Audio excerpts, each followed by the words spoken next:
Hello, my name is Alice Douglas, and today for my final presentation, we will be going over biochar and looking at geoengineering and how it has potential effects on climate change. Specifically, biochar, what is it? Well, biochar is a form of charcoal that is made from animal wastes and plant residues, specifically, usually from farming practices. And in today's era of modern agricultural practices, this biochar product has a lot of uses for farmers, specifically soil enrichment. It could be used as a fertilizer with all the nutrients from the biochar, and because it is biomass, it holds carbon, so it's really good for carbon sequestration. Biochar is unique because the people that originally created this project were tribes from the heart of the Amazon basin.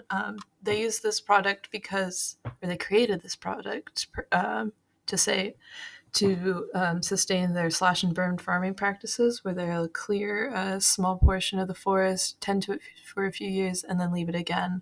But the biochar, they use a mix of their biomass animal products, cows, particularly cattle in the Amazon, and instead of letting this organic matter naturally decompose and have the carbon go into the air, they burn it and compact it so that it stays in the ground. And this extra stored carbon then goes into these little patties that they form here, the picture shows.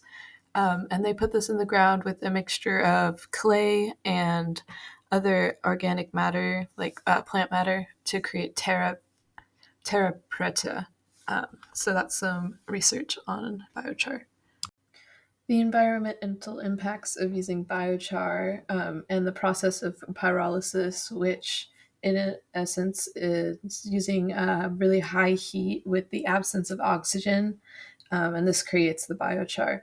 But anyways, the sustainable pyrolysis practice creates green fuel and biochar products. The green fuel is just happens to be a byproduct. And I also like to think of biochar as being kind of a waste product, like how gelatin and also leather is just a byproduct of the meat agricultural industry. While at the same time, the use of biochar also holds some negative risks, which just includes the risk of carcinogen exposure and also just potential pollutants depending on what was in the biomass that got broken down. Considering that biochar has been around since the Amazonian tribes invented it, basically at the time that slash and burn farming was utilized by humanity, biochar is going to continue to be a useful aspect for both climate change and keeping the soil fertile, and just keeping the carbon in the ground. It is a good technology that is very feasible in the modern day. So long as we have people relying on subsistence farming as their main source of food and also income, I believe this technology transcends economic input. It is a timeless practice. Since biochar use and production is not widely known to the public due to agriculture just not being in our main view, I believe that biochar will have great public approval given that it doesn't harm anything and it uses waste products, so it is sustainable.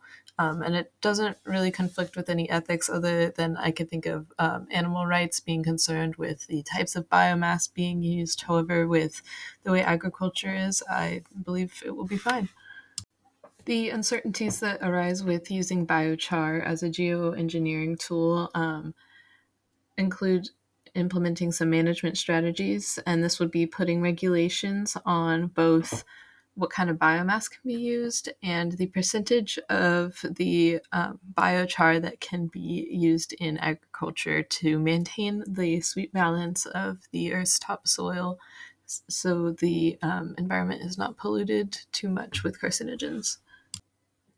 To conclude, my personal takeaways from this project was learning more about the slash and burn practices in the Amazonian forest by the tribes. I know they grow a lot of cassava there, so it's cool to learn that they also make biochar to feed the cassava in that really mineral poor environment. Anyways, the actual viability of this technology in the modern world is probably not going to keep up with the type of agriculture just the scale of it we need now. But there aren't a ton of consequences other than the charcoal maybe having some residual carcinogens, but that's only if the harmful biomass is put into the char in the first place. So I think that could be mitigated with some regulations and if any negative outcomes were to arise. That's all I have. Thank you for watching.